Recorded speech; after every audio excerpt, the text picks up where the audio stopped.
Hello అండి, welcome back to our channel ప్రణీపతు 143 friends. అందరూ ఎలా ఉన్నారు? అందరూ బాగుండాలని దేవుణ్ణి మనస్ఫూర్తిగా కోరుకుంటున్నా.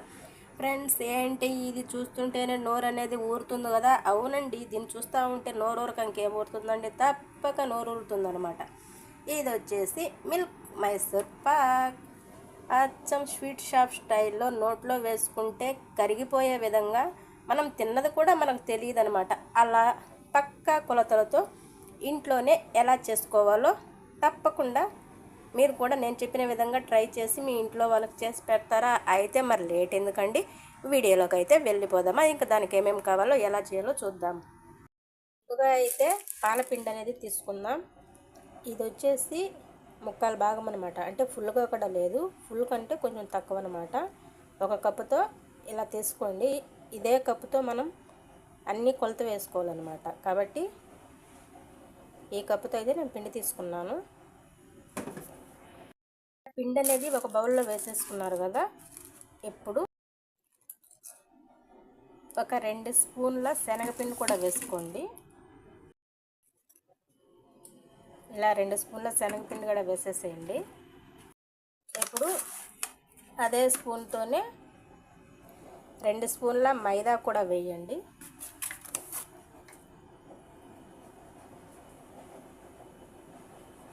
ఇప్పుడు దీనంతా బాగా మిక్స్ చేసుకోండి.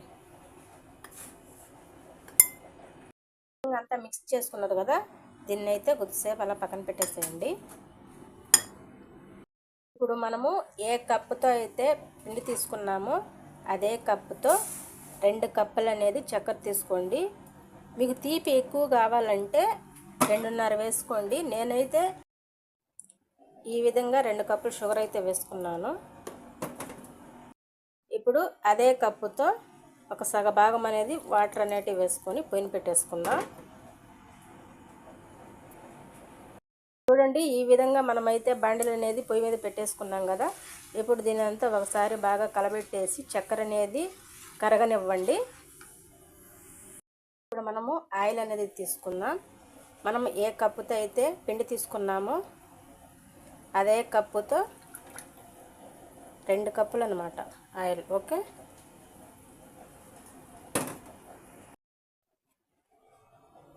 నేను 1.5 అయితే ఇందులో వేసాను, ఇంకా సగం ఉంది కదా.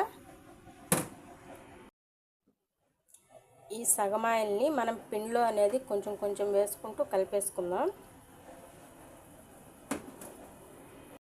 ఈ విధంగా పిండిని అయితే కలిపి పెట్టేసుకోండి. ఈ విధంగా కలపడం వల్ల మనము పాకంలో వేస్తాం కదా, అప్పుడు ఈజీగా మనం కలబెట్టుకోవచ్చు అనమాట. ఇలా ఉండలు లేకుండా ఈ విధంగా పిండి అనేది కలిపి పక్కన పెట్టేసుకోండి. ఇప్పుడు ఆయిల్ అయితే మనం పొయ్యి మీద పెట్టేసుకొని వేడి చేసుకుందాం. చూడండి, చక్కెర అనేది కూడా బాగా కరిగిపోయింది కదా. చూడండి, పాకం కూడా పడింది. ఈ విధంగా పైకి ఎత్తినప్పుడు మనకు తీగలాగా వస్తుంది కదా, ఆ విధంగా వస్తే చూడండి, ఇలా అన్నప్పుడు మనకు తీగలాగా ఫామ్ అవుతుంది కదా. ఇలా అయితే చాలు అనమాట, జస్ట్ తీగ పాకం పడితే చాలు. ఇప్పుడు మనం పిండి అనేది ఇందులో వేసేసుకున్నాం.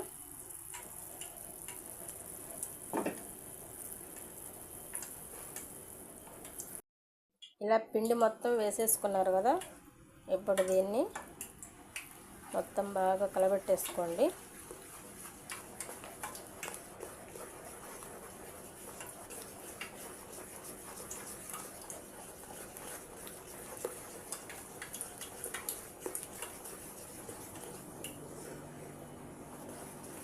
ఇప్పుడు దీన్నంతా బాగా ఉడకనివ్వండి. ఓకే, ఇలా కలబెట్టుకుంటూనే ఉండాలి, ఎందుకంటే మనము కొద్దిసేపు మనము ఏమారినామంటే కింద అనేది అంటుకుపోతుంది అనమాట. కాబట్టి మనం ఈ మైసూర్పాకు చేసేంత వరకు ఇలాగే కలబెట్టుకుంటూనే ఉండాలి. ఇప్పుడు మనం ముందుగా ఇలాంటి ఒక ట్రైల్ తీసుకొని దీన్నంతా ఆయిల్తో అప్లై చేసి పక్కన పెట్టేసుకోండి.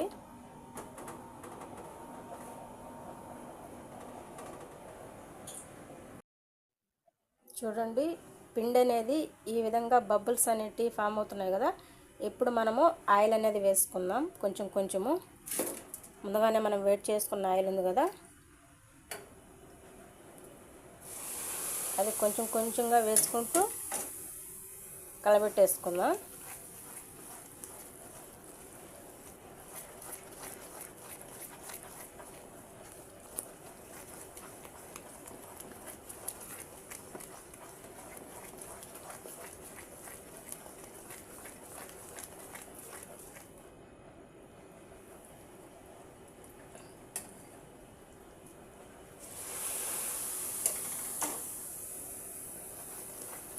ఈ విధంగా మనం కాంచుకున్న ఆయిల్ అంతా ఉంది కదా, ఆయిల్ అంతా అయిపోయేంత వరకు ఇలా కొంచెం కొంచెంగా వేసుకుంటూ చేసుకోండి.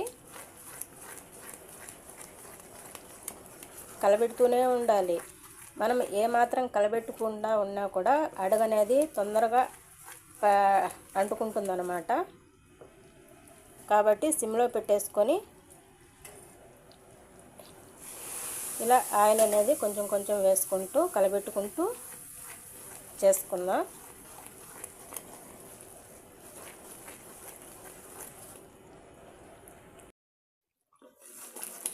చూడండి, మనం వేసుకున్న ఆయిల్ అయితే కరెక్ట్గా సరిపోయిందనమాట. పిండి కూడా కలర్ అనేది మారింది కదా. ఈ విధంగా కలబెట్టుకుంటూ ఒక 10 నిమిషాలు అలా ఉడకనివ్వండి.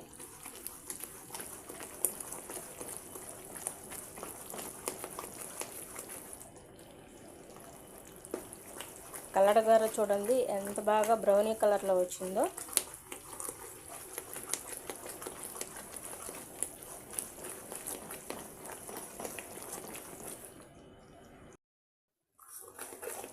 చూడండి ఈ విధంగా కలబెట్టుకున్నారు కదా.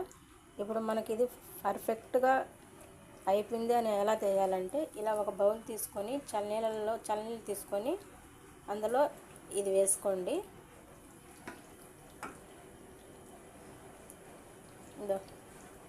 మనం చేతితో పట్టుకుంటే ఈ విధంగా ఉండలాగా రావాలన్నమాట.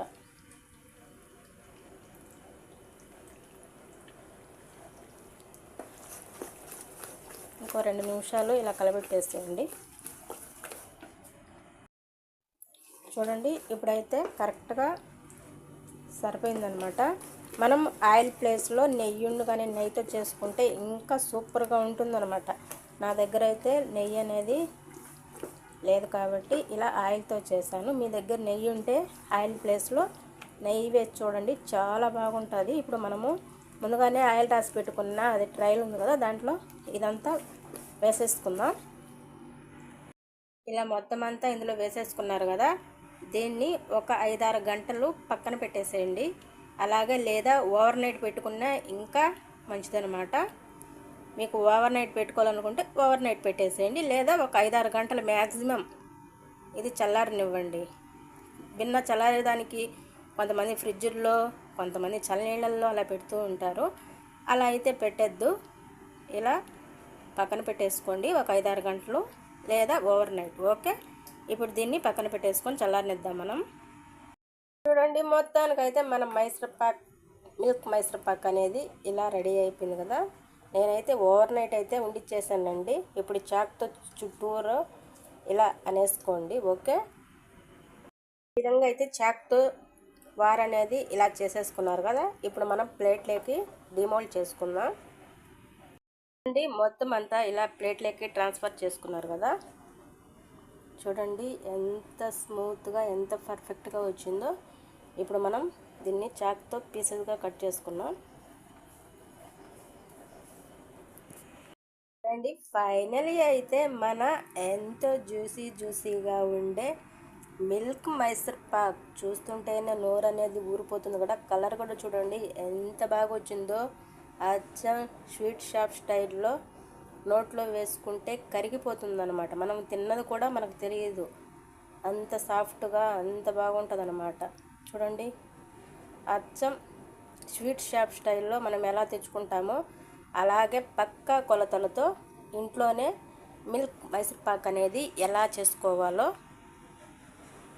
నేను చెప్పిన ప్రాసెస్లో తప్పకుండా మీరు కూడా ఒకసారి ట్రై చేసి మీ ఇంట్లో వాళ్ళకి చేసి పెట్టండి. అంత అమృతంలాగా తినేస్తారనమాట. మళ్ళీ మళ్ళీ అడిగి చేపించుకొని తింటారు. అయితే ఈ వీడియో కనుక మీకు నచ్చినట్లయితే ప్లీజ్ ఈ వీడియోకి లైక్ ఇవ్వడం మాత్రం మర్చిపోవద్దు. అలాగే కొత్తగా ఎవరైనా మన ఛానల్ చూస్తూ ఉంటే సబ్స్క్రైబ్ చేసుకోండి.